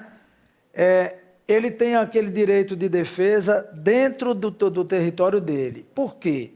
Porque na rua quem tem que defender é a polícia, certo? Mas o senhor concorda comigo que quando o cidadão de bem e quando o país chega numa situação dessa, né, de todo mundo, ou grande maioria, querer realmente ter uma arma, há a falha do Estado o Estado não está fazendo realmente o trabalho dele como deve ser feito. E digo isso até me aprofundando mais numa coisa. Olha, eu não sou tão velho, né? Mas eu acho que Léo, doutor Pablo e até o senhor também, nós somos contemporâneos. Vocês lembram que há anos atrás, eu pelo menos passei por isso. A gente via televisão, a gente assistia as coisas, mas eu confesso, a gente não sabia, não via rotineiramente o STF. A gente imaginava que o STF nem existia, porque você não via isso aí na televisão. Hoje o país está de um jeito que o Jornal Nacional, se não tiver, é mais fácil ter o STF do que o William Bonner. A verdade é essa. Entendeu? Então, há essa falha, na sua opinião? Não, o Estado está faltando? Eu concordo com você. O Estado ele não é onipresente, tá certo? Ele não pode... eu ainda acho que nosso Estado ainda é muito paternalista. A gente... As leis, né? Não, assim, ele age demais. Vamos dizer, o caso, ele cuida até da nossa saúde. Até alguma brinca, mas, por exemplo, chega um carnaval, o Estado está preocupado em distribuir preservativos. Ora, quem vai usar o preservativo, se ele tem intenção de usar, ele vai lá e compra. Não, mas nosso Estado chega no momento que distribui o preservativo. Quer dizer, ele é paternalista, ele cuida. A gente tem que imaginar que a gente tem como que o Estado fosse nosso babá, né? A gente espera muito do Estado. E o que é que acontece? Ele não consegue, naturalmente, ele não consegue fechar todas as lacunas e se encontrar. No Estado que a gente... Quando se estabeleceu o Estado, a gente abriu mão, o cidadão comum abriu mão de alguns direitos para que o Estado seja detentor dessa capacidade total. Né? A gente abriu mão da vingança privada. Quando nós somos atingidos e não temos como nos defender de imediato, a gente vai à justiça e pede que a tutela da justiça resolva aquele problema. Antigamente, a lei de talião, olho por olho, dente por dente, e isso acabou. Então, o que acontece? O Estado, ele não podendo agir em todas as áreas, aí vai aonde vai a iniciativa privada. Quando a gente fala das armas, cria-se a oportunidade do cidadão se defender com armas ou sem armas. Isso aí o Irlando, O Irlando, eu acredito que o Irlando, se ele não quiser comprar um revólver, ele pode comprar um colete. Eu não sei se ele anda de colete. Assim, não sei, eu estou assim, supondo. Ele pode comprar um colete, né? Ele pode contratar uma vigilância eletrônica. Segurança armado ou desarmado, né? Então, cabe a cada um escolher a maneira que vai se defender. Aquelas pessoas que se identificam com arma, ela obedecendo aos critérios que o doutor Carlos, doutor Léo, felizmente Aí o que acontece? Doutor Léo já colocou aqui, através de números, que a arma em si, a arma não traz uma redução, não traz um aumento, né? Ela não traz um aumento da criminalidade. Agora, a mão que utiliza é diferente, né? Se a gente imaginar como o carro na mão de um homicida, ele se torna uma arma, né? Então, a gente tem que saber a quem vai colocar essas armas. Se o Estado estabelece regra, o cidadão de bem vai cumprir as regras. Se não observar, tem que vir uma regra mais forte ainda. E eu acho que a gente até discute de maneira assim, a gente discute de maneira errada. A gente primeiro precisava punir, porque, por exemplo, o bandido no Rio de Janeiro, ele faz uso do fuzil. O governador já dá a pena capital. E, assim, mesmo aquela pessoa que foi pega com um fuzil, qual seria a pena dela? Uma pena muito branda, mas se você coloca, assim, uma pena base de 10 anos para quem tem um fuzil, do mesmo jeito, voltando ao exemplo da Indonésia, né, que lá a pena é capital para quem leva droga, se a gente imagina que um bandido sabe que se for pego com um fuzil, ele pegar 10 anos de cadeia no fechado, ele vai pensar 2 ou 3 vezes mais na hora de pegar no fuzil. Major Terceiro, aí vem aquilo que eu já toquei aqui, né? Vai faltar presídio, né? Não, mas olha, Porque o presídio... tem que haver a reforma também prisional. prisional. A gente já tem presídios. O grande problema é que nossa lei... O excesso de presos. Não acredito assim que nem no excesso. Eu digo a ociosidade do preso. A gente tem uma Constituição muito garantista. O preso tem que trabalhar, não é isso? A nossa Constituição garante muitos direitos para o preso, para o detento. Quais são os deveres dele com a sociedade? A gente sabe, por exemplo, quando um bandido assassina um pai de família, até quando ele vai reparar o mal, se há reparação. Mas um pai de família deixou de prover, que o pai de família é quem provê, e aquela, vamos dizer, aquela provisão que ele fazia, quem é que vai prover? E aí, muitas vezes, alguns bandidos desses ainda conseguem comprovar junto ao INSS algum vínculo e ganha até um auxílio reclusão. Aqui, que eu não estou me colocando contra quem tem direito, mas aqui a gente vê que algum bandido encontra algum vínculo, pleiteia o auxílio reclusão e fica ganhando dinheiro na prisão, enquanto o pai de família que ele assassinou a família fica abandonada, né? Pois é. A gente... Olha, já o doutor Pablo fala... o Max, parabéns, meu comandante, né? Antônio Joel Ferreira, parabéns. Evaldo Silva, boa noite. Judivan Rodrigues, boa noite. Estou em São Paulo assistindo o programa. Obrigado pela audiência. Alcilene Soares, parabéns pelos profissionais. Major Venceslau, se a posse de arma de fogo causasse mais violência, então o que dizer da arma branca, permitida seu uso em casa? Lembrando que posse é uma coisa e porte é outra, sendo esta última difícil aquisição, dando aos critérios exigidos. Parabéns aos debatedores. Muito bem, obrigado. Maria do Socorro, parabéns, Léo Abreu, um grande médico, parabéns pelo programa, Fernando, está sempre assistindo, obrigado pela audiência. Lins Leonel, parabéns, doutor Léo, pela aula que está dando. É um direito do cidadão de bem ter posse de arma para proteger seu lar, sua família de ataques de bandidos. E Ribeiro, novamente, uma pessoa armada, ela mata e morre. Desarmada, só morre. Né? Ele acabou de colocar isso aqui, ok? Bom, já o doutor Pablo vai falar, tá certo? Eu quero falar agora sobre uma loja que é a sensação na cidade de Cajazeiras. Essa loja chama-se Belíssima. Lá em Belíssima, você, mulher, vai encontrar o vestido para você ir para aquela festa, para recepção, festa de debutantes, casamento, enfim, você vai se sentir bela. Na rua Padre José Tomás, número 497, Antiga Florarte. A Belíssima já está há 2 anos aqui em Cajazeiras. 996768046. Não perca tempo, vá lá, reserve o seu vestido e fique cada vez mais bela, mais bonita, porque o lugar é belíssima, ok?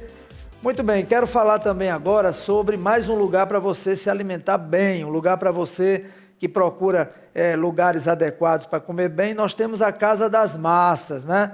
Que trabalha com delivery, tá? Olha aí a Casa das Massas, um ambiente também familiar. Lá tem o camarão flambado, lá tem essas pizzas com essa textura que só o Romero, o chefe Romero, sabe realmente preparar, e você chegando lá vai ser muito bem atendido. Casa das Massas é aqui em Cajazeiras e, como já disse, trabalha com delivery. Você faz o pedido, dentro de 20, no máximo 30 minutos, está chegando na sua casa. O telefone 99180-1443. Não perca tempo, liga que vale a pena, ok? Doutor Paulo, o senhor queria falar alguma coisa, né? Pois não? Exato. Eu acredito assim que nós temos que... Eu não sou especialista em segurança pública, mas o Major Terceiro me corrija.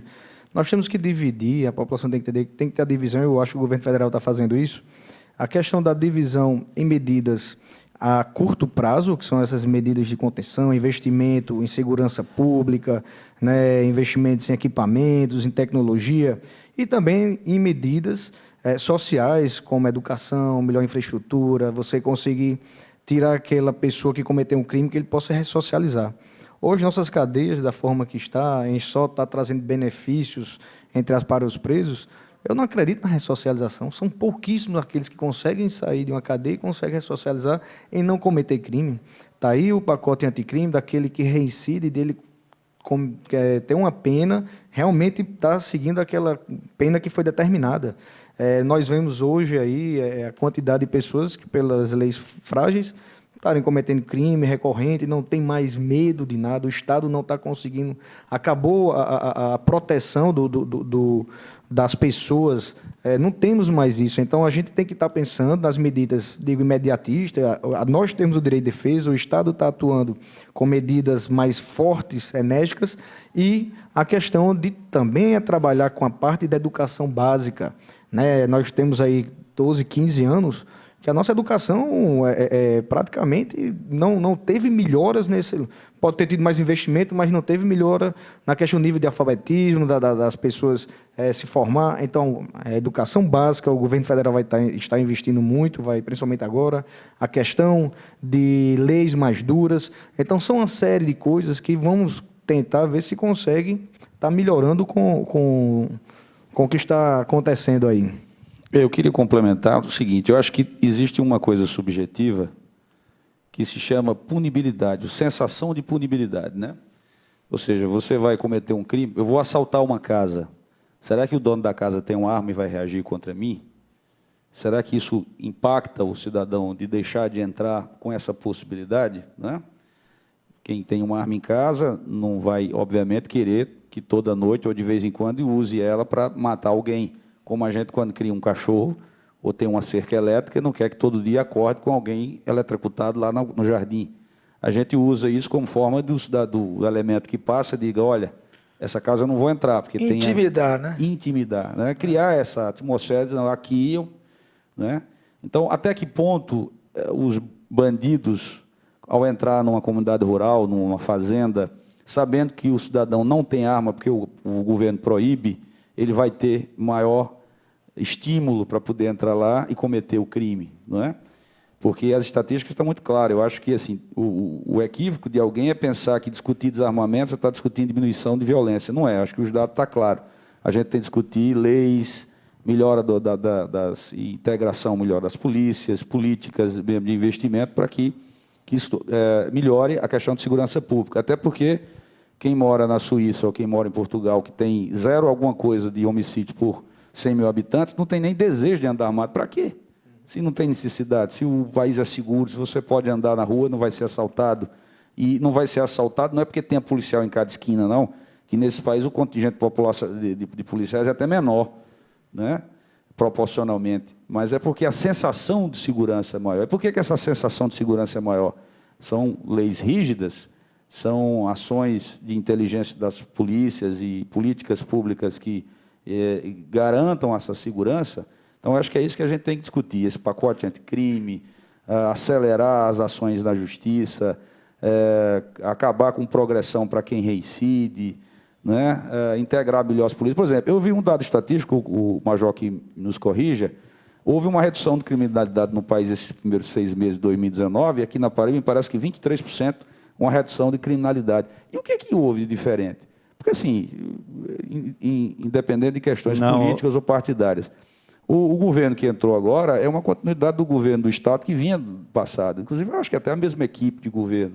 Mas que sensação subjetiva de punição o bandido passou a ter para dizer, opa, peraí, deixa eu né? Frear. Deixa eu frear porque alguma coisa está no ar. O que, né, assim, concretamente, de elementos veio, além, claro, dos investimentos que estão acontecendo, né? Existe uma política, a Paraíba tem uma política através da Secretaria de Segurança Pública chamada Paraíba Unida pela Paz, doutor Léo. E aí o que acontece? Cada batalhão tem sua meta e no final, vamos dizer, a cada 6 meses, o batalhão que reduziu a taxa de homicídio em 10% recebe uma bonificação, todos os policiais daquele batalhão. E essa política ela vem sendo, a cada mais de 8 anos, esse nível vai sendo baixando, e aqui tem uma dificuldade, porque a gente baixa em cima dos números anteriores que a gente já baixou. Então, só para o senhor ter ideia, o semestre passado, aqui no batalhão de Cajazeiras, houveram 15 de semestre passado do ano passado. De janeiro a junho de 2018, houveram 15 homicídios. Esse ano, a gente registrou 12 homicídios, então a gente reduziu 20%. Houve uma redução de 20%.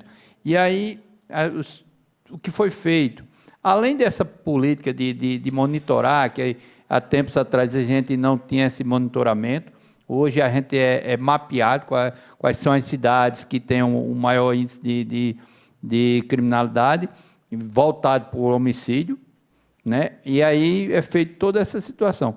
Como o senhor falou no início, voltando assim a questão, a formiga sabe a roça que corta.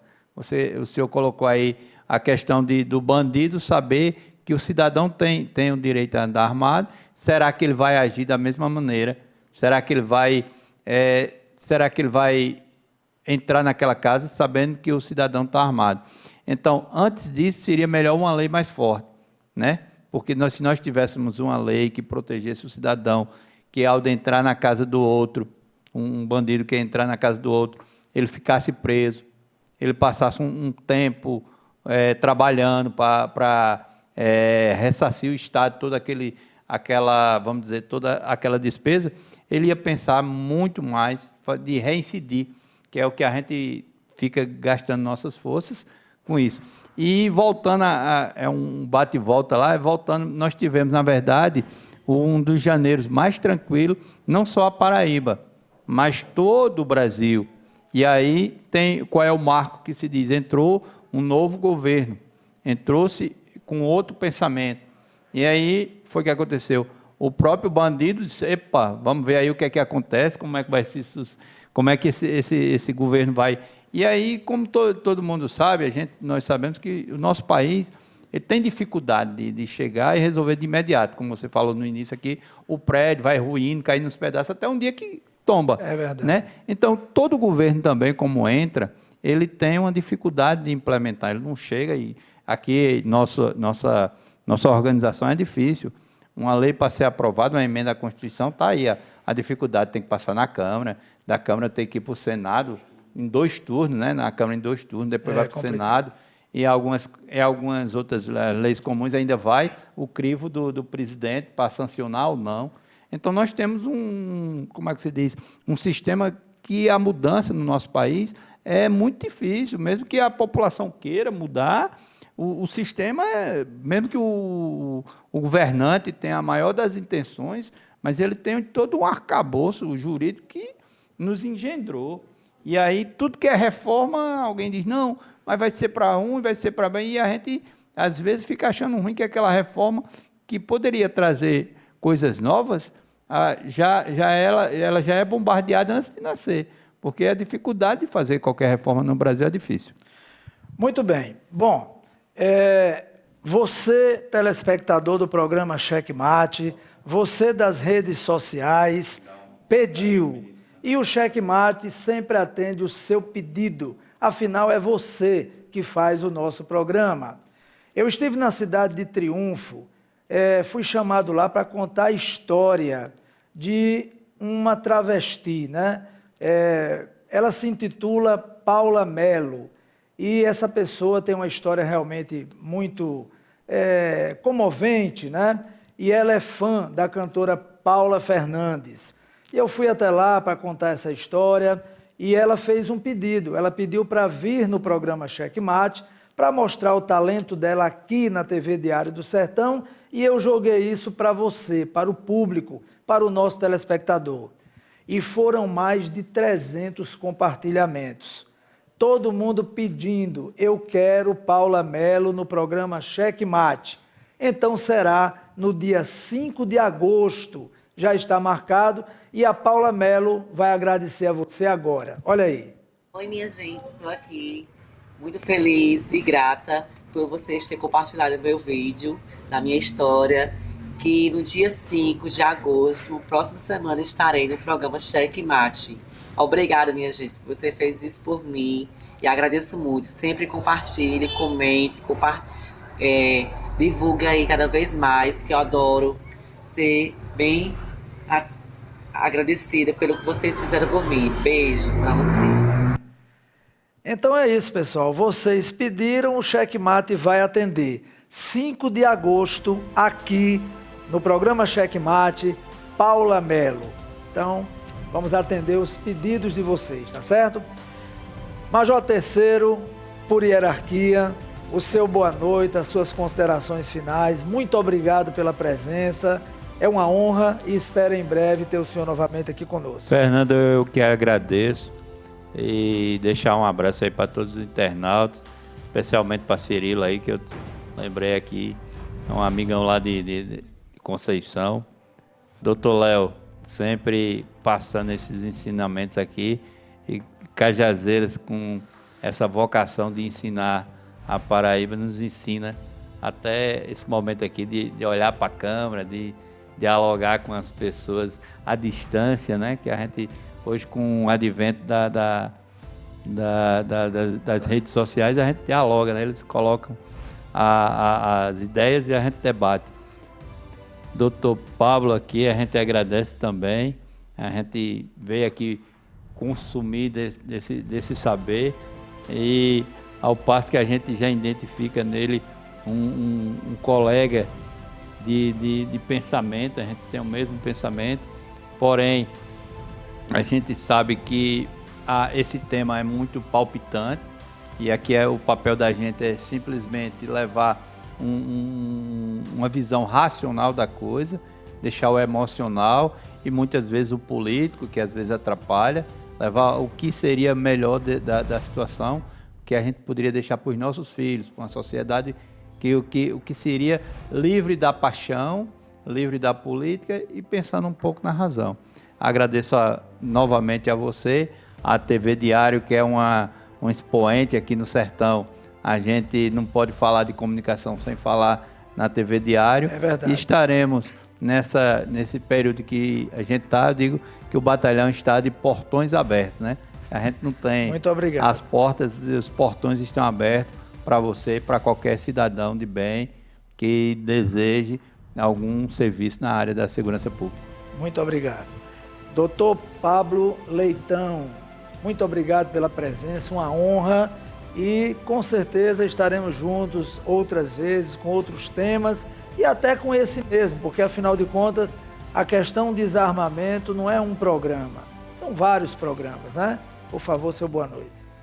Agradeço a você, Fernando, agradeço a todos da TV Diário Sertão pelo convite, uma honra estar debatendo ao lado de pessoas aqui que eu considero que foi um debate apolítico. A gente falou realmente números, dando opiniões e trazendo dados para que cada um possa formar sua opinião em casa. Tenho a certeza que Cajazeiras e região está em boas mãos, Major Terceiro, com o senhor, que eu tenho certeza que vamos ter os níveis de violência diminuindo aqui na região. Agradecer ao colega Léo e amigo aí. Em breve vamos estar juntos. Na nova profissão de Léo, agora cantor também, né? E agradecer às pessoas que participaram. Lúcia. A Lúcia, a Regina, a Moab, a Geórgia, a Ribeiro, a doutor Leão, a minha esposa e meus filhos que estão assistindo em casa. Gostaria de agradecer a todos que puderam participar com perguntas e comentários pelas redes sociais. E coloco à disposição sempre que precisar, estaremos aqui para participar dos debates. Muito obrigado. Manda um abraço também para o Major Guedes, né? Major Guedes, que também esteve várias vezes aqui conosco na TV Diário, no programa Checkmate. Ele que agora está em Souza, né? E um abraço também ao seu irmão, né? O Renan Leitão e a sua família como um todo, né?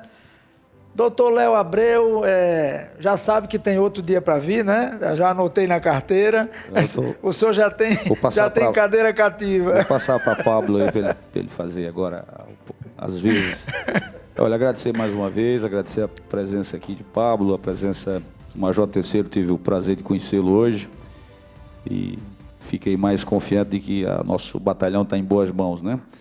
Cumprimentar a todos que fazem o Checkmate aqui, lhe assessorando, a toda à TV Diário, a todos que participaram, vou abster de citar nomes para não cometer o lapso de esquecer alguém, mas as pessoas que fizeram observações, sugestões, críticas e elogios. E resumo dizendo que realmente nós procuramos trazer discussão sem paixões alguma, dados concretos e reais, demonstração sobre o tema, que é importante, para que exatamente não se desvirtue a importância dessa discussão para caminhar para um debate mais voltado a paixões ou questões ideológicas, partidárias, políticas, porque aí dá o descrédito, né? Acaba gerando descrédito para o cidadão comum, que não quer saber quem é governador, presidente, ele quer saber se isso vai impactar ou não na vida dele, se ter uma arma em casa vai aumentar ou não vai o risco de violência, e, enfim, para que ele possa formar a sua opinião a respeito disso. Então, muito obrigado e até o próximo programa. Agradecer a presença também aqui do Iranilton, policial militar, né? Iranilton. Você ficou o tempo todo aqui, não vem para cá? Vem aqui, por favor, para a gente terminar. Arrudeia por lá, para terminar. Aí não, do outro lado, por trás. Pronto, aí, isso. Vem para cá, Iranilton. Fica aqui com a gente, viu? Pronto, muito bem. Bom, Brasil, muito obrigado pela audiência. Desejar a todos uma ótima semana. Uma semana de saúde, de paz, de alegria. Nada de violência, tá certo? Respeito. Se for dirigir, não beba. Se for beber, não dirija. Se você for usar uma arma, que seja em sua defesa. Nunca para atacar ninguém por motivos fúteis, desnecessários, que um bom diálogo possa resolver. Tá certo? Valeu, Brasil. Até o próximo programa. Valeu.